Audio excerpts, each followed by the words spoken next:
ભારતના અંગભૂત અને આપણા પાડોશી મુલ્ક બાંગ્લાદેશમાં હિન્દુઓ ઉપર અત્યાચાર થઈ રહ્યા છે।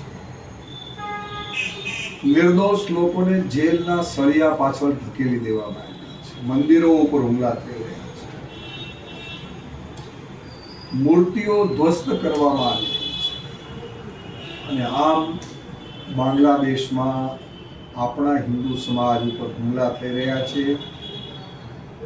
આ આપણા હિન્દુ ભાઈ બહેનો સાથે ભાવાત્મક એકતા દર્શાવવા આવતીકાલે હિન્દુ અસ્મિતા મંચ દ્વારા 5મી ડિસેમ્બર બપોરે 4 વાગ્યે બહુમાળી ભવન રાજકોટ ખાતેથી એક ભવ્ય રેલીનું આયોજન કરવામાં આવ્યું છે। મારી વિનમ્ર ભાવે અપીલ છે કે સર્વ ક્ષેત્રીય